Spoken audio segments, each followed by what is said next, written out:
Hello વિદ્યાર્થી મિત્રો, કેમ છો?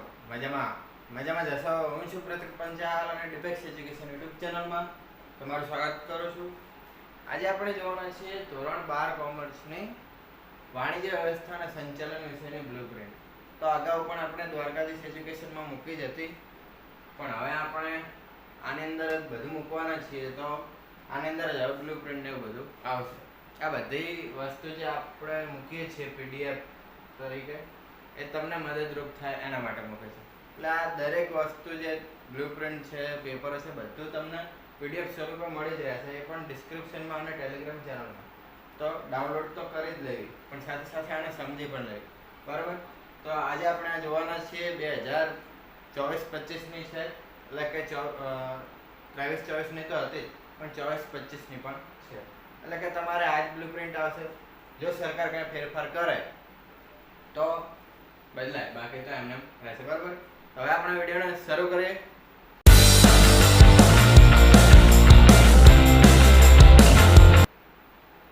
તો વિડીયોમાં આપણે શરૂ કરતા પહેલા કહી દઈએ કે ચેનલને સબસ્ક્રાઇબ કરી દેજો અને વિડીયોને લાઈક કરી દેજો. બરાબર.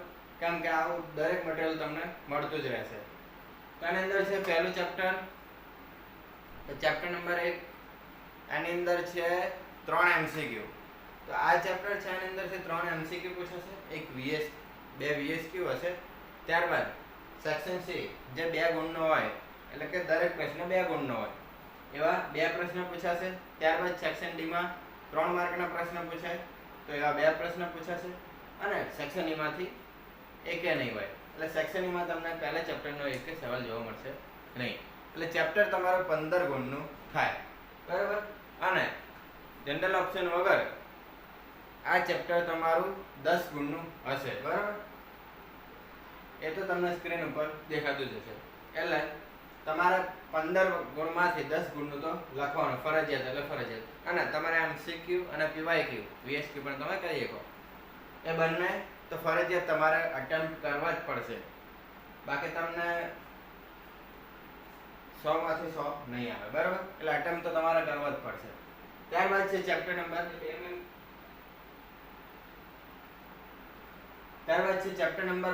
તો ચેપ્ટર નંબર 2 ની અંદર એક MCQ હશે. PYQs આની અંદર નહીં હોય, કેમ કે આ ચેપ્ટર ખૂબ જ ઓછા ગુણનું છે, 6 ગુણનું છે. બરાબર. તો એની અંદર ત્યારબાદ હશે સેક્શન સી ની અંદર એક પ્રશ્ન અને સેક્શન ડી માં એક પ્રશ્ન. એટલે અહીંયા પતી જાય છે. એટલે ચેપ્ટર 6 ગુણનું થાય. જનરલ ઓપ્શન વગર પણ 6 ગુણનું, એટલે તમારે આ તો કરવાનું જ છે. ત્યારબાદ છે કે ચેપ્ટર નંબર 3. તો આની અંદર 2 MCQ, એક PYQ, સેક્શન સી ની અંદર 2 પ્રશ્નો. ત્યારબાદ સેક્શન ડી માં એક પ્રશ્ન હશે. તમે સ્ક્રીન ઉપર જોઈ શકો છો કે આ પ્રમાણે છે. સેક્શન ડી ની અંદર પ્રશ્ન નહીં હોય, એટલે 12 ગુણનું ચેપ્ટર થાય. ત્યારબાદ છે ચેપ્ટર નંબર 4. ચેપ્ટર નંબર 4 ની અંદર તમે જોઈ શકો છો કે સેક્શન સી ની અંદર 2 પ્રશ્નો અને સેક્શન ડી માં 2 પ્રશ્નો. એટલે ટોટલ તમે ગણતરી કરો એટલે ચેપ્ટર 10 ગુણનું થાય. એ જ રીતે ચેપ્ટર નંબર 5 ની અંદર એક MCQ, પછી સેક્શન સી ની અંદર 2 પ્રશ્નો, સેક્શન ડી માં નહીં હોય, અને સેક્શન ઈ ની અંદર 2 પ્રશ્નો. એટલે ટોટલ 15 ગુણનું ચેપ્ટર થાય એક્ઝેક્ટ. એ જ રીતે ચેપ્ટર નંબર 6 ની અંદર છે એક MCQ હશે. બરાબર. એક MCQ હશે. અહીંયા સાઈડમાં પણ સ્ક્રીન છે અને અહીંયા પણ સ્ક્રીન છે, એટલે હું સામે સ્ક્રીનમાંથી જોઈને બોલું છું. બરાબર. તો સેક્શન એ ની અંદર એક હશે, એટલે એક MCQ હશે. ત્યારબાદ સેક્શન સી ની અંદર 2 પ્રશ્નો અને સેક્શન એ ની અંદર 2 પ્રશ્નો. એટલે 15 ગુણનું ચેપ્ટર થયું. હવે આ જે 15 છે તો એ 10 ગુણના હશે. બરાબર.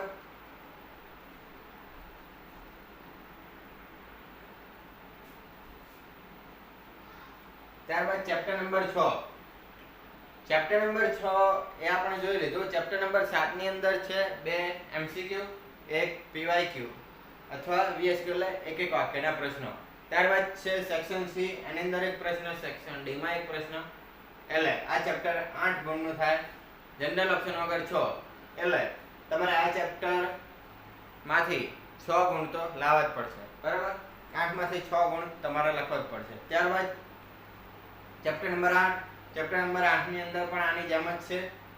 એટલે ટોટલ 8 ગુણનું ચેપ્ટર થાય. આની અંદર કોઈ ઓપ્શન નહીં હોય, 8 માંથી 8 તો લાવવા જ પડશે. ત્યારબાદ છે ચેપ્ટર ચેપ્ટર નંબર 9 એની અંદર તમારે આની જેમ જ છે, 3 ચેપ્ટરો છે, ત્રણેના એમસીક્યુ પીવાયક્યુ સેક્શન C માં અને સેક્શન D માં એ જ પ્રમાણે રહેશે. આની અંદર બે એટલે કે સેક્શન એની અંદર બે પીવાયક્યુઝ એક હશે, ત્યારબાદ સેક્શન C ની અંદર એક હશે અને સેક્શન D ની અંદર એક હશે. એટલે એવી રીતે આ ત્રણ ચેપ્ટરો 8 ગુણના થાય. ત્યારબાદ ચેપ્ટર નંબર 10. તો ચેપ્ટર નંબર 10 ની અંદર છે બે એમસીક્યુ, બે પીવાયક્યુઝ. આની અંદર ફેરફાર છે, બે પીવાયક્યુઝ સેક્શન C ની અંદર એક, સેક્શન D ની અંદર બે અને સેક્શન A ની અંદર નહીં હોય. એટલે ચેપ્ટર તમારું 12 ગુણનું થાય. 9 ગુણ તમારે ફરજિયાત લાવવાના રહેશે, એટલે તમારે 4 ગુણનો ઓપ્શન વધારે મળે બીજા ચેપ્ટરો માટે. બરાબર, કે આ ચેપ્ટર તમને આવડતું હોય અને કોઈ ચેપ્ટરનો પ્રશ્ન ના આવડતો હોય, બરાબર, તમારે 96 માર્કનો તમને આવડ્યું અને તમને એવું થાય કે મને હજુ આ આવડે છે આ ચેપ્ટરનો 4 ગુણનો, તો લખી નાખવાનું એટલે 100 ગુણ થઈ જાય. ત્યારબાદ છે કે ચેપ્ટર નંબર 11. મસ્ત ચેપ્ટર છે, તો જો તમે તૈયારી કરો તો, બાકી આગળના ચેપ્ટર કરો તો પણ વાંધો નહીં આવે. ચેપ્ટર નંબર 11 એની અંદર છે બે એમસીક્યુ, એક પીવાયક્યુ, સેક્શન C ની અંદર એક, સેક્શન D ની અંદર એક અને સેક્શન A ની અંદર એક. એટલે ટોટલ તમારે 13 ગુણનું ચેપ્ટર થાય. 8 માંથી તમારે 13 માંથી 8 તો તમારે લાવવાના જ રહેશે. ત્યારબાદ ચેપ્ટર નંબર 12. બે એમસીક્યુ, એક પીવાયક્યુ, સેક્શન C ની અંદર એક, સેક્શન D ની અંદર એક, E ની અંદર નહીં હોય. એટલે આ ચેપ્ટર તમારે 8 ગુણનું થાય. ગણતરી તમે કરશો એટલે તમને ખબર પડી જ જશે. પહેલામાં 15, બીજામાં 6, પછી 12, પછી 10, પછી 15, 8, 8, 8, બરાબર. ત્યારબાદ 12, 13 અને 8 ગુણનું આવી રીતે ગણતરી કરીને 130 ગુણ થાય. 130 માંથી તમારે 100 ગુણ લાવવાના રહેશે. તો તમારે જો જે નબળા વિદ્યાર્થીઓ છે તો એમને થિયરી વાંચવાની પણ કંટાળો આવતી હોય, તો એમના માટે અમુક ચેપ્ટરો છે. એક તો પહેલું ચેપ્ટર નંબર 3 આયોજન, એના વગર તો કશું જ નથી. ત્યારબાદ ચોથું ચેપ્ટર પણ કરી જ લેવાનું. ત્યારબાદ પાંચમું, છઠ્ઠું અને 10મું નહીં કરો તો પણ ચાલશે. આટલા કરશો તો તમારે પૂરેપૂરા જ છે. એટલે કે જે તમે ઈચ્છ્યા છે એટલા, ધારો કે જેને 35 આવે છે એમના માટે તો આટલા ચેપ્ટરો પણ ઇનફ છે. બાકી 100 ગુણ માટે આ બ્લુપ્રિન્ટ એકદમ સાચી નીવડ છે અને અમે એ પ્રમાણે પણ તૈયારી કરાવતા રહીશું. બધા જૂના પેપર પણ સોલ્વ કરાવીશું અને અમે જે વાયદા આપીએ છીએ એ પૂરા કરશું જ. બરાબર, તો તમને બધું મટીરિયલ પૂરું પાડવામાં આવશે. હવે ખાલી તમારે અમારી સાથે જોડે જવાનું છે. પહેલાં નહોતા માન્યા તો હવે આપણે તૈયારી ચાલુ કરી દેવાના છીએ. ને હવે આપણે સેક્શન વાઇઝ જોઈએ તો કે 20 માંથી તમારે 20 લાવવાના રહેશે. ત્યારબાદ છે પીવાયક્યુઝ પણ એની જેમ જ 10 માંથી 10 તો લાવવાના છે. ત્યારબાદ સેક્શન C ની અંદર 34 ગુણનું આપેલું છે. તમારે 26 ગુણ તો લાવવાના રહેશે. એન્ડ પછીનો સેક્શન D, એની અંદર પણ 36 માંથી તમારે 24 લાવવાના છે અને સેક્શન E એની અંદર 30 માંથી તમારે 20 લાવવાના, એટલે 130 માંથી તમારે 100 લાવવાના છે. 30 ગુણનો તમને ઓપ્શન મળે છે. આ ના આવડતો તો આ લખો, આ ના આવડતો તો આ લખો, આની જગ્યાએ આ લખો, પણ તમે પૂરેપૂરા ગુણ લાવો. બરાબર, સરકાર જો કઈ ફેરફાર લાવશે તો એ પ્રમાણે આપણે કરશું, બાકી તો આ જ પ્રમાણે રહેવાનું છે. બરાબર, મારે સ્પીચ ઉપર ના જતા ખાલી આની અંદર ધ્યાન આપજો તો પણ ચાલશે. બાકી આપણે ઘણું એવું ઇમ્પ્રૂવ લાવશું અને આગળ આપણે જતા જશું. તો અમારો વિડીયો અહીંયા પૂરો થાય છે. જો તમને અમારો વિડીયો પસંદ આવ્યો હોય તો વિડીયોને લાઈક કરો, શેર કરો અને ડિપિક્સ એજ્યુકેશનને સબસ્ક્રાઇબ કરો. અને તમારે નોટિફિકેશન જોતી હોય કે બ્લુપ્રિન્ટની બધીની પીડીએફ જોતી હોય તો તમે વોટ્સએપ ગ્રુપમાં ખાસ જોડો.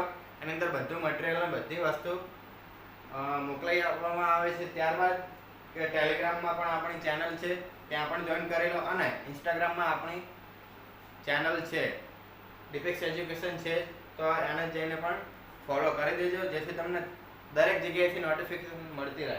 યુટ્યુબમાંથી ના મળે તો આની અંદરથી અથવા આની અંદરથી, બરાબર. એટલે દરેક જગ્યાએ તમને મળતું રહેશે. ખાલી તમારે અમારી સાથે જોડાવાનું છે. એક રૂપિયો પણ આપવાનો નથી અને અત્યારે તમે જોશો તો તમારે એડ પણ નહીં આવતી. એ અમે બંધ કરાવી છે, કેમ કે હજુ તો ઓછા સબસ્ક્રાઈબર છે એટલે આવશે નહીં.